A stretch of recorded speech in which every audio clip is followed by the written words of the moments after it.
you're your kid's superhero. I can't be Michael Jordan, right? I'm not going to be the greatest basketball player of all time. If my kids look up to someone like that and say, hey, he's my hero. Why is he your hero? Oh, because of all these intangible things that I can't do, then that's cool. But I best not hear that he's my superhero because of worth ethic, because of the killer mentality, or because of the competitiveness and he didn't give up. You should have that. Your kids better not ever look to somebody else for their worth ethic and their mental capabilities, because these are things that you can do. All it takes is just for you to put effort towards it. Welcome to Fatherhood Voices, breaking the toxic cycle. Dive in as real dads bear all, the mess ups, make ups, and every heartfelt moment in between. It's raw, it's real, and it might just change the way you see family. Welcome to another episode of Fatherhood Voices. And I have a very special guest today, somebody that sometimes I love and sometimes I hate because not only is he becoming a good friend, but he's also my fitness coach and diet coach. And we're not going to talk about the diet because that's a work in progress. I think I've been at this for about 6 months, but on the fitness side, yes, he's really pushing me. And so with that, Vince Godinez, welcome. Thank you. Thank you so much for having me. Very honored to have be a part of this. You've impacted quite a bit of people. Um, Honestly, though, the message and the scope in which you're reaching is pretty inspirational. So I'm glad to be here. No, thank you. And we're going to dive into a topic that fathers, sometimes they mess things up. Well, a lot of times they mess things up. And I thought with Little League season starting and now everybody's done their signups and photo days and they've kicked off, what better time than now to really talk about how parents coaching and even mothers kind of jump into the rift because been doing a lot of research and sometimes these fights that break out on these little league fields and it's a mom's going at it. So, but for today, we're going to talk about the father's impact and just how a lot of times fathers are taking away the love of the sport for children. And you have an interesting story about you growing up and how your father coached you or pushed you. And I just want to throw out a statistic. As I was doing some research, a statistic came out that in America, 72% of children leave sports, little league sports, whether it's football, basketball, softball, whatever. 72% of the kids leave by the time they're 11 years old. And that's because of the parents and the pressure they put on them. So I thought that was a staggering statistic. And I didn't know it was that high. But with that, there's a problem out there. There's a problem out there with fathers that are really taking the fun out of just participation and having fun. And with that, I'll let you dive in and introduce yourself and then maybe start to share a little bit of your story on how it was for you growing up, because I know you're very competitive and you're training right now for a fitness, what's it called? A Yeah. So men's physique show. men's physique show. Yeah. So we're about 3 weeks away from the first circuit of shows I'm going to planning on doing within a 6 week period of time, starting actually this week. So we're deep into preparation, which, as you can imagine, involves a lot of structure, dieting, training, and all the protocols that go into place of being able to participate in something like that. To your point, yeah, like I'm very competitive, which is it's funny because I'm able to speak uh, from a point of view of both from being able to raise very competitive kids of my own, but also be in the space where I'm also competing with high level individuals within the circuit too. So it's a lot of fun. A little bit about myself. I am a fitness coach. I am the founder and operator of Vince Godinez Coaching, which you've already mentioned very briefly that I am coaching you. It's been an awesome process and be able to see your evolution. And I think you can attest to that this is a lifestyle. So, although we are trying to hit certain markers and hit certain targets, it's very, very important that not only do you adopt the proper behaviors, but you're enjoying the process as well. It's super important. And as we talk about, kids and that statistic about a lot of the children leaving their uh, sport of choice by the age of 11 or their preteens. It's very, very common. Um, I think a lot has to do with especially after we talk about parents getting way too involved or too emotionally invested. They want to see their kids excel. They want to see their kids, perform at a high level because you hear all the great stories, right? You hear the Michael Jordans, Kobe Bryants, you hear the Wayne Gretzky's, you hear the Tom Brady's, you hear all of these great athletes, right? And what they've been able to achieve, and even in a business perspective, and they all come from a background of being highly competitive, having great worth ethic, but at the same time, they love the sport. They love that competitive nature. And what a lot of parents do is they get caught up in trying to harness this ability that they think their children are great at something. And every kid has a set of skills and incredible talents and traits that they're blessed with. But it can get the lines can get blurred when, as a parent, you're trying to live through them with their own insecurities or their own, faults that they may have that maybe that they would have really progressed in their own chosen sport when they got into athletics, if they took it a little more seriously. So I think there is a fear for parents that, especially for fathers, where you get to a certain point, in your later years where you start reevaluating a lot of yourself and you start really kind of taking deep thought sessions within yourself and you start to think, man, am I truly what I could have been? There's a lot of inadequacies there. And for a lot of men specifically, as we start to get into the mid 30s, 40s, and even the 50s, it's very, very common, especially with the people who I work with, the clients who I work with, that they do a lot of soul searching and a lot of mental, um, uh, you know, a lot of mental juggling just to figure out what they're here for and how they contribute to their family and what example that they're really setting forth for their kids. And so usually what ends up happening, they get too invested into the sport or too invested into their kid doing a particular thing. And then before you know it, you've taken out the fun out of the entire process. Um, what I've done and what Laura's done, what we've done with our kids is we try and put them in different athletics and different sports, right?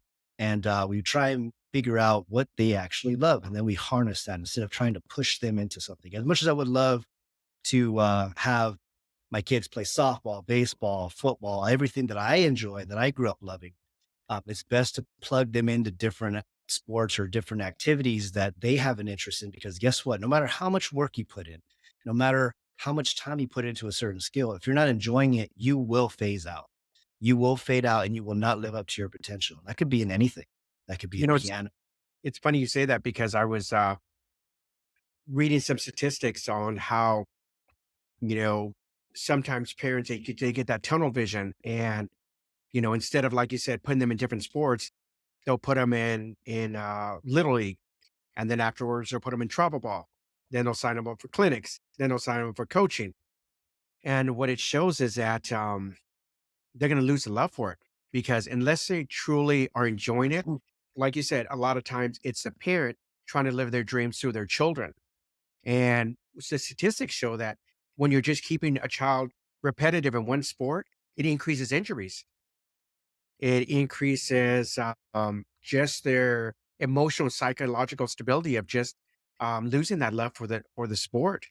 And one of the studies talked about how no, you need to balance it and show them different sports and get away from the competitive nature because something funny that was said was the scoreboards weren't for the kids, the scoreboards are for the parents and the coaches. Right. And I Right. just I saw that I was like, wow. Yeah, what's funny is that positive reinforcement is huge, is absolutely huge in any athletics that you put your kids into. Um, what ends up happening is that actually research has shown that encouraging, praising your children for their efforts and not for the end results of winning um, is the gold standard, and that's how you really see progressive gains and having them develop into a more sound individual later on in their years.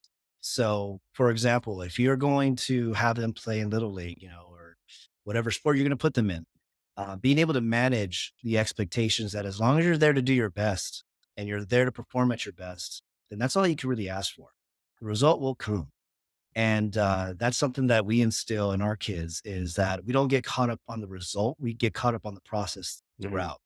And the reason why is because just like how I deal with adults, you want to make sure that we're seeing progressive improvements throughout everything and anything.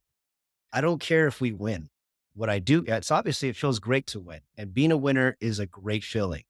Now, in order to get to that winning side, everyone loses at some point, and you want to see these progressive increases, whether it's in your skill set, whether it has to do with teamwork or just your mental capabilities on being able to be a killer out there and really kind of delve in and be competitive and really have that mental edge. All these things play a factor.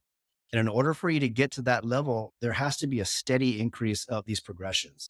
And positive reinforcement is super, super important. So being able to build the confidence within your kid, and enhancing motivation and self esteem is super important. And how do you do that? The best way that I found is being able to engage your child at their level, at their maturity level. No one knows their kids better than you. So you know what sets them on and sets them off and what turns them on. You know exactly what motivates them and really gets them going. Sometimes kids just want to hear, Dad loves you, Mom loves you. At the end of the day, you did awesome. Um, what do you think that you did great at this game? And they'll say, I did this way. I think I did this. And awesome. That's perfect. What are some things that you think you can do better?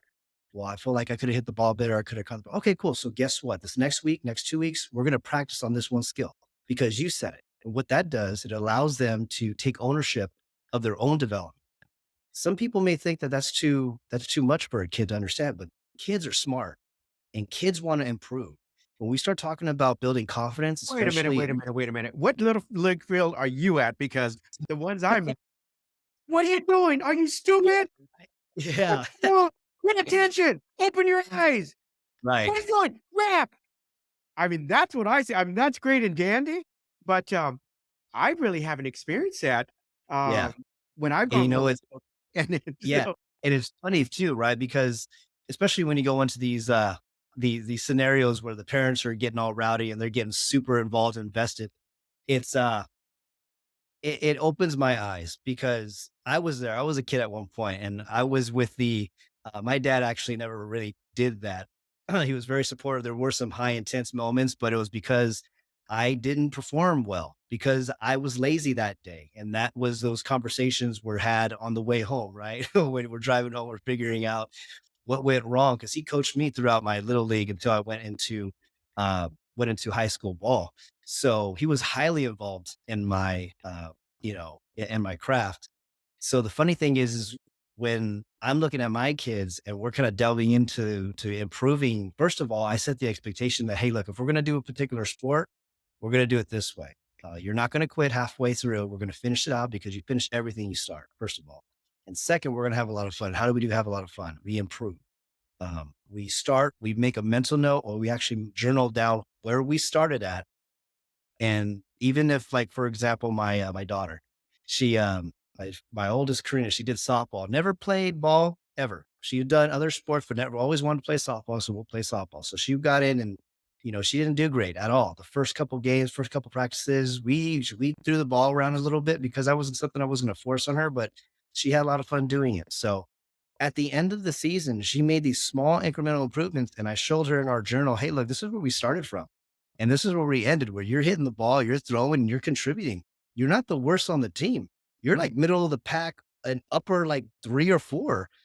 And look where you started from. And for a kid, especially at her age, 8, 9 years old, it's very important for her to be able to see this is possible. I can progress, and there's a measurement. And as long as you are focused in on getting better and having a great mental attitude, you're able to get there. Now, to speak about the parents who are yelling and going all crazy down there and having a ball, right? A lot of it has to do with their own insecurities. They don't want to be made a fool of. They don't want their kid to be the example that and the reason why they lost the game, and for a lot of parents, that's tough because guess what? Guess what happens? They go to work, they get off, going through just being dad, mom, going through all the processes of it is you have to go through the week, taking the kids to, practice during the week. Ball game is over the weekend. I just invested all this time. I'm wiped out. I'm drained. I'm spending my time over the weekend, my day off to spend with the kid to watch this game. Great. My kid is acting lazy. They're not showing a lot of effort. So in their head, they're thinking, we're wasting time here, and that's their own insecurity kind of showing out. Now, there's a difference between being, you know, disappointed and expecting more out of your child, but you really have to harvest that and you really have to pull that out. And the best way to do that is by going through the 3 or 4 steps that I use in even adults. So that's positive reinforcement, that's setting achievable goals and in a supportive environment, that's providing constructive feedback. That's kind of what we talked about before about meeting them halfway and kind of owning on their maturity level, promoting the positive growth mindset, and then teaching resilience. All these different pieces are huge. And each of them have, they're what I call my pillars of being able to develop anyone and everyone. Um, So let me ask you a for the, question, just because you hit on something that really caught my attention. This journal. I need to understand more about this journal and where it came from and how it started, because I think there's a powerful tool there that we will be able to replicate to be able to help our parents that are on this journey with their children. So tell me where this journal came from, or the thought, the idea, because I love that concept. I love that concept of being able to track where they started and where they're at, because it shows growth, not just articulating it to them verbally, but it's just being able to show them. And then do they write on it? Do they? So yeah, I really want to dive into that because I love that. yeah, it's something very, very powerful. It's what I use personally. I don't expect anything, and I don't have my kids or even Lauren or clients. I don't encourage anybody to do anything I wouldn't do or I haven't experimented with that I haven't seen great value.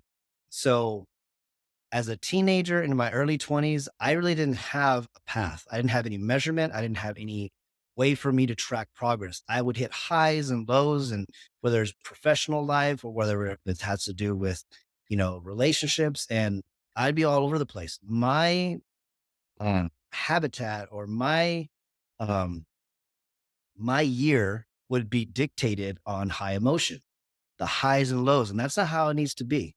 That's not how life is, first of all. And so, in order for me to teach our children or kids that you need to start off somewhere and you need to pick a day and say, this is where their starting point is at, and this is what we're going to end, or this is the potential. That journal is invaluable. I use it in my programming. I encourage my clients to use it in their programming as well. And the reason why is this: for a kid, especially when they see that they started somewhere, and then in their head, they're so young, they're not thinking of all the wins and losses and all the bumps and bruises along the way. They're just thinking like, geez, I just want to be done with this. Or, they don't really see the progression because their minds are going a million miles a second. They're off to here and there, and it's hard for them to focus, especially this day and age. So what does At the the journal end, look?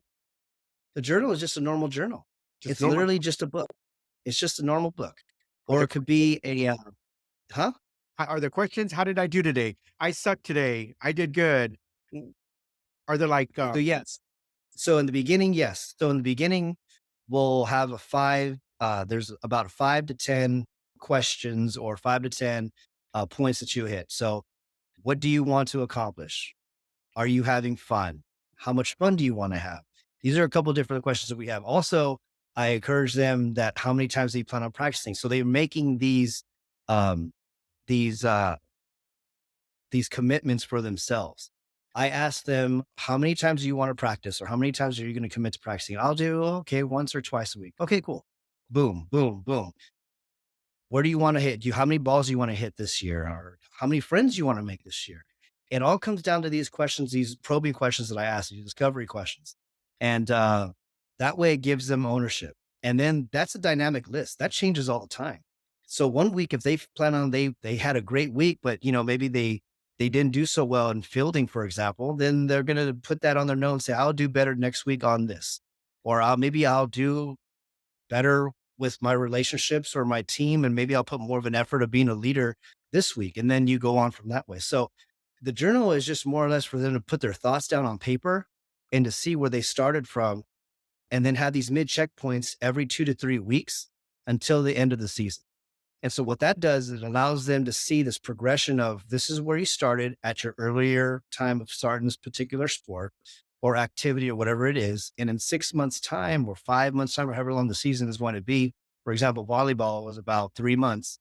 Um, that way you're able to see where she started from. So she started with these 4 questions for volleyball. And the first question was, I cannot, or the first, issue was I could not hit the ball over the net. Okay. The second one was I was not really athletic. She needed to work on her speed. There was not knowing anybody. This was her first time being on a volleyball team. So the culture, she didn't know too much about anything. So it was getting to know the game better. And the fourth was doing her best, right? This is for Karina. I have examples for Revan and Leia as well.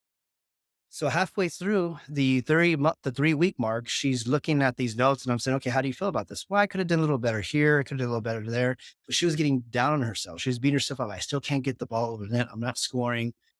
Guess what? After the weeks of practicing, she's gotten better. At the end of the season, she was able to say that I think she ended up scoring 15 to 20 points throughout the entire season, which she wasn't even able to hit the ball over the net at one point.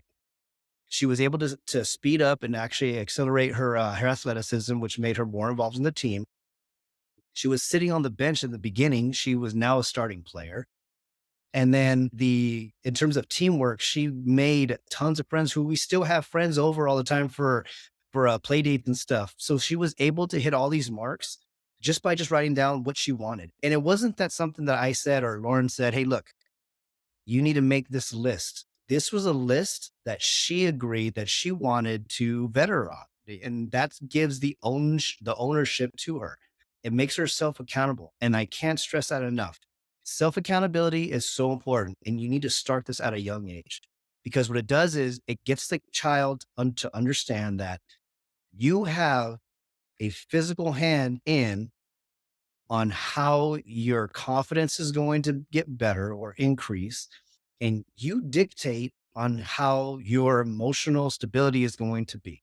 Some people think it's too early at 5, 6, 7 years old. Guess what?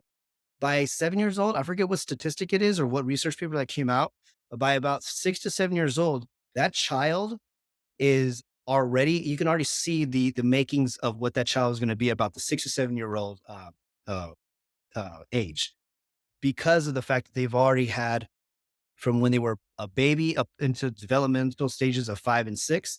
You already know the kind of mannerisms they're going to have, the mentality that they're going to have. Unless they have some really big strides into their teenage years, you're really setting themselves up. So if you're able to really put these really cool, um, behaviors in line and in place and make it a part of your structure within the 5 to 7 year old range, you're going to have a pretty solid kid. You are, and it doesn't have to be extravagant. It could be anything. Um, and that's one of the things that I highly encourage. Now with Brevin, it's the same thing. He's 5, so he's obviously not going to understand a lot of these concepts. But something as simple as, buddy, what do you want to accomplish? What do you want to get better at? He's telling me I want to throw the ball this far. Okay, cool. So guess what? Over the weeks, we're going to progress and throw the ball a little further, a little further. How many times do you want to hit the ball? And he'll throw just a random number out. 5. Okay. Guess what, dude? You hit the ball 10 times this season. That's double. That's huge. And then for Leia, she's my little Spitfire. She is highly competitive.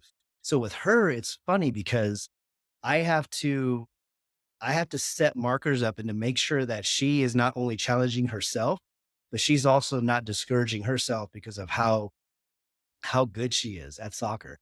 And she'll whip around girls that are 2, 3 years older than her. She's in a higher age gap or higher age team than what she is supposed to be at, because she is very, pretty good. And so being able to make these mental checks are super important. That way she stays encouraged. That way we're still harnessing the building blocks of what this whole point of this whole thing is. When you're putting these kids in athletics, or you're going to put them in strength training, or put them in something that develops their confidence, don't lose track of what's important, which is confidence. You're trying to build your child up. You're not breaking them down. You're not embarrassing them in front of people. If there is an issue of being able to instill the proper worth ethic, you wait for that ride home and you have that heart to heart with your kid. You don't need an audience. You don't need to do that in front of people because what that does is does more harm than good. I have never, ever, ever have talked to somebody, an adult or even a teenager, and asked them, "Hey, did that moment make you feel good when your mom or dad kind of threw you under the bus or shouted at you? Like, did you feel like you wanted to like perform better?" No, never.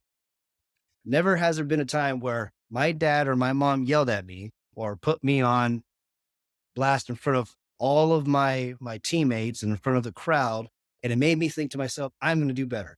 No, it does the opposite. But what does end up working is being able to take these checkpoints, whether it's journaling or whether it's positive reinforcement or just being involved in your kid to make them feel like I want to do good. I want to do better for my team, my parents who are watching me, and so on and so forth. So it's all these little things that a lot of parents get mixed up. Um, So let's and it, go and shift and not your let's talk about your childhood, growing up with sports and how your father showed up for you. yeah. So Because you've got these great tools and tips now, especially because you have your fitness coaching business and you've put in these pillars. But how is it growing up for you? gosh, it was a lot of fun. You know, it's funny. I'm 35, right? And the older I get, I I realize, and I'll shoot text to my dad more often than my mom for sure, because I know how hard it is to be a man and to be a God fearing parent, husband, and to be the example and be the lead in the family. And being able to look at things from a different perspective now that I'm older, it's very, very humbling because my dad did a lot for us, for my sister and I.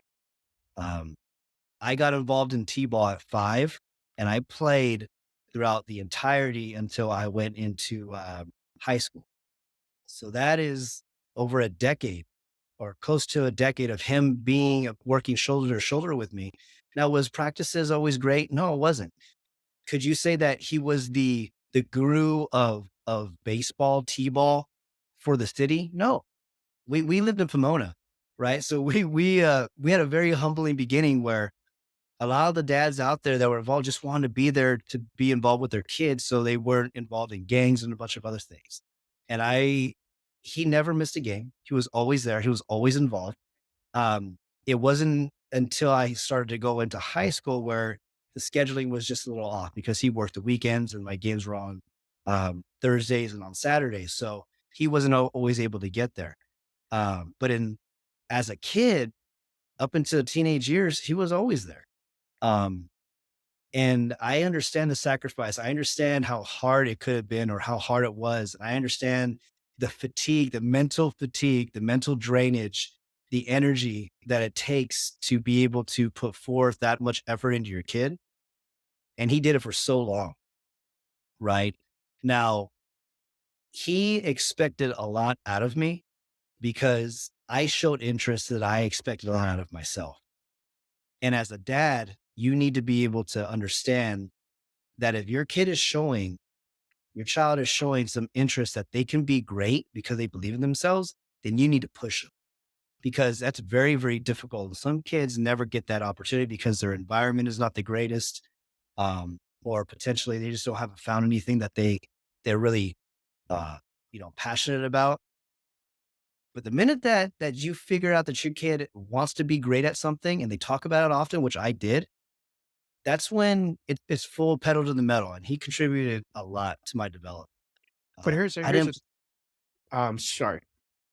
There's a lot of dads that go there just to hang out with other dads right. and drink in the parking lot or drink on the bleachers. And I personally witnessed this time and time again, um, in my earlier years where there were dads, and like I said, a lot has to do with the environment, where dads were there for their kids' game and they weren't even paying attention to the game.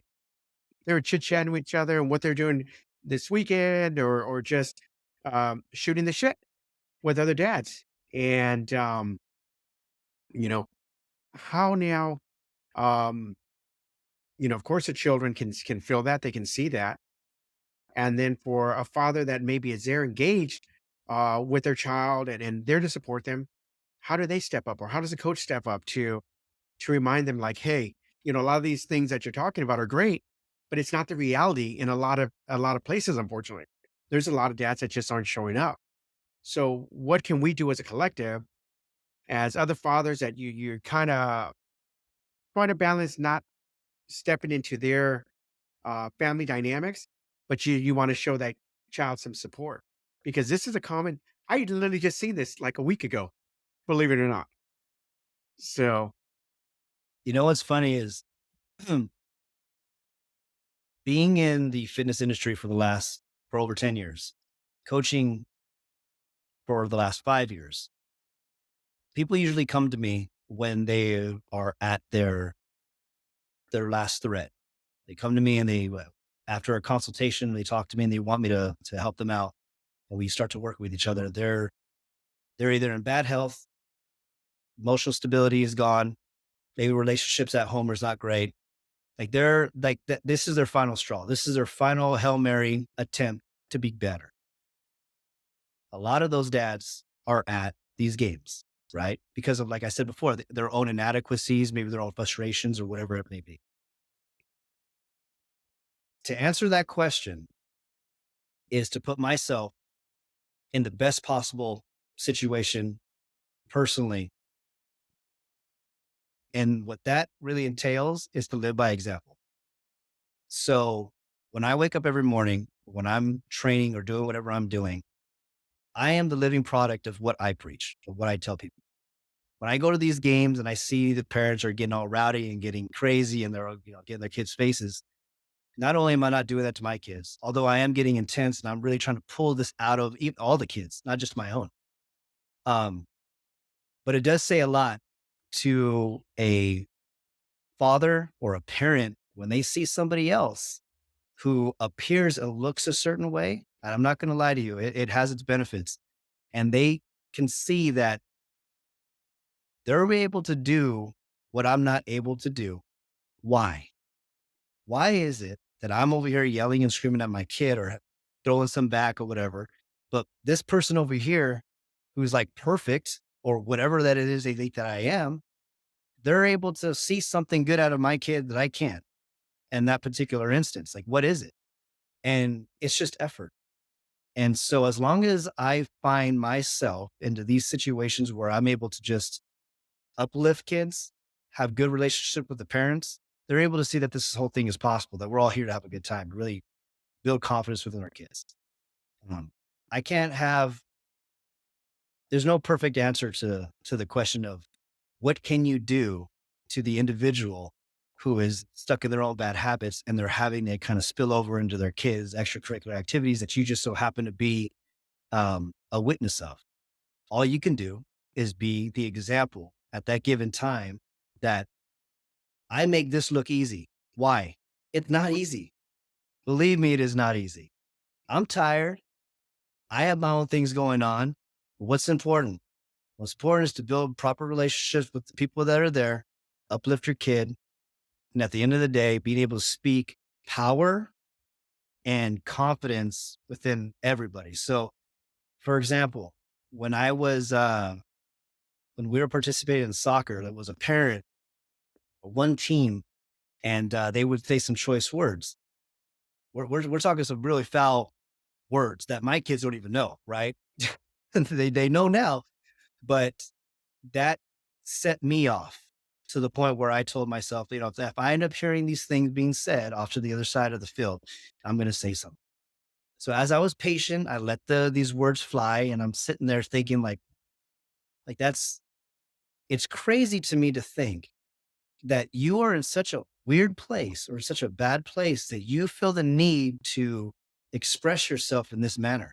Why? Like, what is it? You know? So what we did was I approached the family and I said, "Hey man, I just want to let you guys know, like it was a great game. You guys did really, really well. We lost, you know. So I wanted to congratulate them. Good job." Um, and then Laura and I just told them, "Hey, we just want to invite you to church." Okay. Wow. And in their head, they're thinking, wait, what? And I'm like, look, we just wanted to invite you guys to church. It's a church league. Obviously, you guys don't come here, which is cool. But we really think that, you guys contribute. You guys have a lot of passion. To be honest with you, it's been a lot of fun. I'm competitive. You're competitive. And really hope to see you guys soon. That is it. That is it. That is the seed that is dropped. Why do I tell that story? We are meant just to sow seeds sometimes.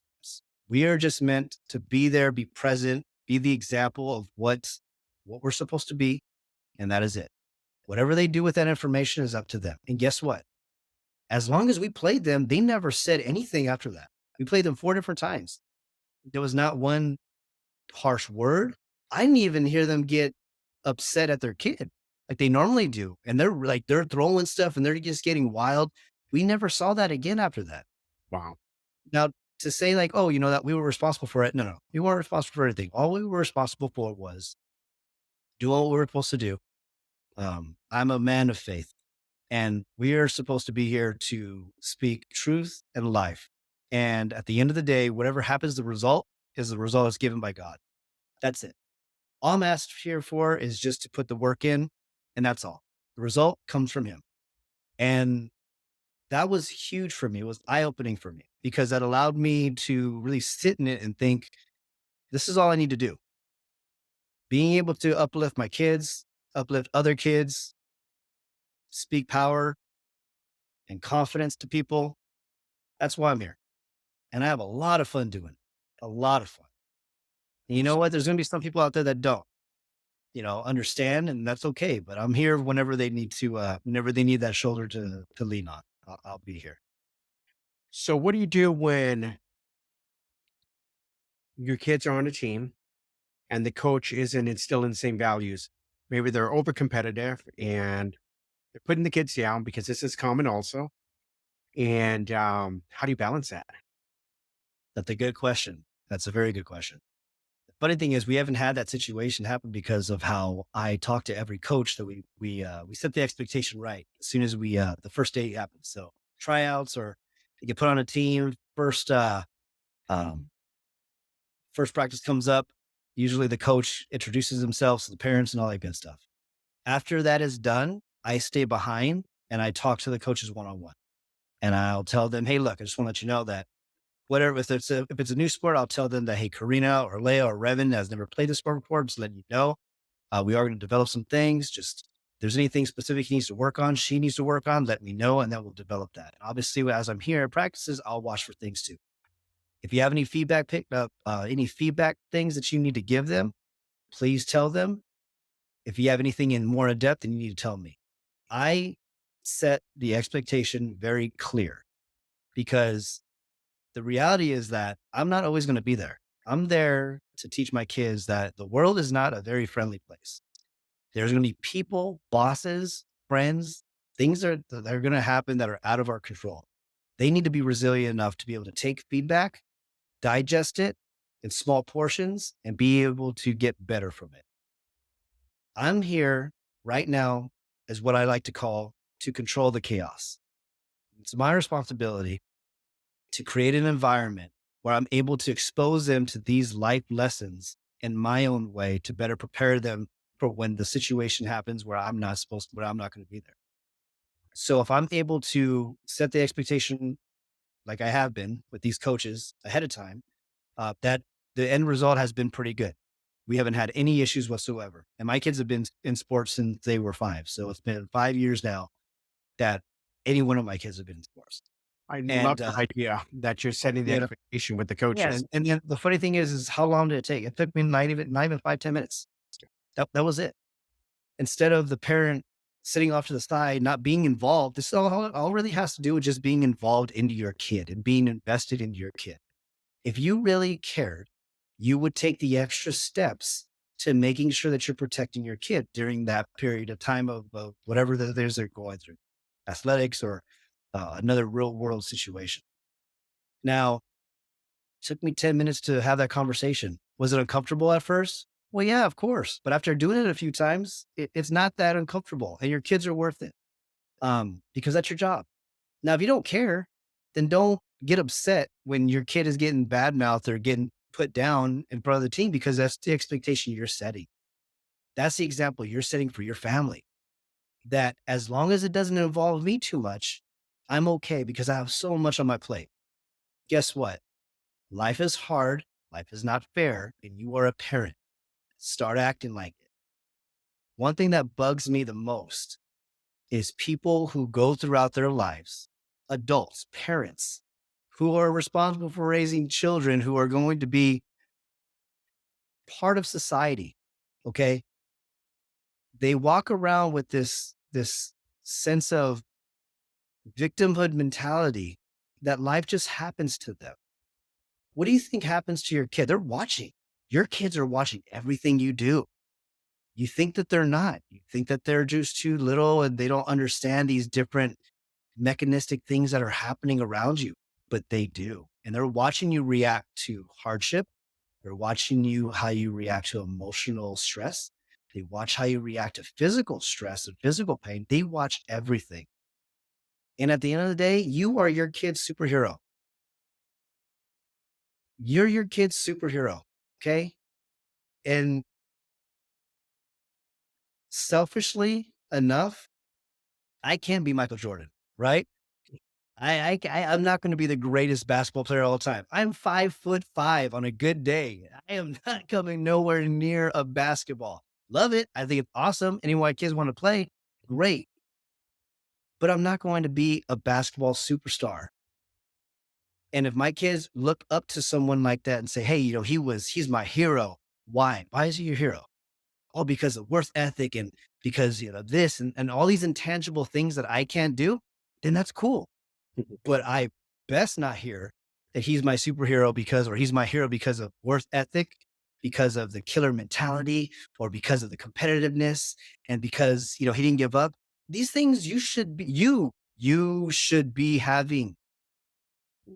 Ladies and gentlemen, you should have that, not somebody else that they read a book on. The things that you don't have control over, your height, your athleticism, fine. You can't control that. But your kids better not ever look to somebody else for their worth ethic and their mental capabilities, because these are things that you can do. All it takes is just for you to put effort towards it. And that's what bugs me about this whole a lot of the culture right now is, and what I see a lot of dads do, coming all the way back to the initial question of what do you do in the situation where you have these dads or parents who are getting all rowdy at these ball games, is their own inadequacies. Like it's allowing it to spill over onto their kid. You wouldn't feel that way if you weren't trying to be better yourself. You wouldn't. And so So, that's what it really comes down to. so with that, what do you think about benching when children are benched because they don't play well? And which is a common thing because a lot of times coaches want to win and it's very competitive. Sometimes I feel, well, I don't feel, I've seen that the coaches are more competitive than the children. The kids just want to play, and the coaches are trying to win the first place for their league, for their division, CIF, and so forth. And so kids suffer. The kids that are there just to have fun, the fun gets taken out of it because they're benched. How, as a parent, do you, when you don't have a kid that's a stellar player, how do you balance that with the coach? So it comes down to what I said before, and that is being invested in your kid, having that conversation with the coach and saying, hey, look, he or she's been benched the last 2, 3 weeks. What can we do for this not to happen anymore? What skill set does he need to improve on or she need to improve on? What do you need to see in order for him or her to be able to be a starter or be able to play more? You're going to get an answer. And guess what? It's on you to put the work in with your kid once you get home. There's the rule of 100, I believe. 100 hours, I think is what it's called. I could be wrong. I don't want to misquote it. But if you were to spend 18 minutes with your kid or just in anything, in any craft, we'll use it for the example for your kid. You spend 18 minutes working on a craft per day, 18 minutes for the entire year. That person, that child, that craft, you will be better, or he or she will be better than 99% of the population. 99%. 18 minutes per day. Wow. Don't tell me you don't have time. Don't tell me that life is hard and things are just not working out. 18 minutes? I could pull up my phone right now and watch a silly 18-minute video. A lot of people are on Instagram and that's fine. That's okay. You can do all of that stuff. But when you're getting upset that your kid's being benched, when you're not willing to spend the time it takes to spend with your kid to have them not be put in that position, that's on you. That is your responsibility. You're supposed to be able to protect your kid. Now, if the kid just has a bad attitude, the child just doesn't want to do the sport, and just isn't really getting it, then guess what? You reevaluate, you get re-engaged into your kid. Like I said before, on the 5 pillars that I have, you get re-locked in, re-engaged with your kid and figure out, okay, what do we do from this point on? It seems like you're not having a good time. What else do you want to do? Maybe this thing wasn't what we thought it was going to be. That's fine. So we're going to finish out the season. We're going to finish strong, right? Because that's what we do. We finish everything we start, and then we'll reevaluate. Let's try something different. But it all comes down to these adults, coaches getting upset and losing a trophy. If we did better, talk about me and you as um, the man parent staple, do better on trying to improve ourselves, it won't spill into our kids. Because a lot of these things that end up spilling into your children or other people's children is because of a person's own self esteem and inadequacies within themselves. It's because they don't like what they look at, like they don't like what they look at in the mirror. They don't like the checkbook that they see every month when the bills are due. They don't like their life where they're at. Why do your kids have to pay for that? Get better, improve. Spend 18 minutes and read self-help books on to develop a craft per day. Maybe get in better shape. Start feeling better about yourself. Feel healthy again. These are all little things that you can do and anyone should be doing because there's a reason why 55, I think 60% of the American population is unhealthy. They suffer from diabetes and chronic heart disease and a bunch of other things. So if I take that sample size, 60%, and I plug that into um, a baseball, a T-ball field, and I plug that same population in 60%. So I'm going to say take a step back and say, look, 60% of these people aren't happy with themselves as it is. Statistics, right? 60% of people who are sitting right here, parents, aren't happy. They don't feel good. They don't make as much money. They feel like they shouldn't be where they're at. So that means 40% are okay. And if you actually kind of talk to people, you would say, okay, there's about 4 or 5 really cool parents or really cool like families here that are a joy to be around. The other 6 or so are, I can go without ever seeing again. That's really all it is. So if you self improve, get better, and my number one tip for after this entire discussion podcast, it's this: you will always be a service to other people the minute you start doing better for yourself and improving in yourself. The ripple effect that you have on your own community, on your 4 walls in your own house is invaluable. And you owe it to your self and you owe it to your community. And without a doubt, it's going to end up impacting a lot of people. And that's the truth. I've seen it. I have, I'm incredibly blessed to be able to have a lot of perspective. And I do these mental check-ins daily. And sometimes it's hard. It is very hard to look at yourself in the mirror and say, I didn't put my best foot forward. I could have done better. But I will tell you, I'm better than I was yesterday. And everybody should be trying to get better daily because that's what's called incremental progress. And if you were to start off January 1st and journal, right? Going back to that journal and say, I started here. You do a mental check-in after the first quarter or March, April, or even wait until the end of the year. And you say, this is where I started. This is where I finished. Where's all that time? What did you do during that time? Even if you benefited and you did and improved one thing, that's one thing. That's better than what you did in before. That's incremental progress. I'm not talking to you about trying to take on the world. I'm trying to show people and teach people and create this environment for people to understand that from start to finish, there's all this here. And it's your responsibility to be able to take ownership of your own development and get better at it. There's these three things that I talk to my kids about before every game. On our ride in the car, we go to a game and I tell them, okay, what are the three things? I did this when Korean was 4, and then it just took off. So now there's three things. The first thing, and they repeat this. So I don't even have to even repeat myself. I just say, okay, what are the three things? And I'll go through each kid. The first is do your best.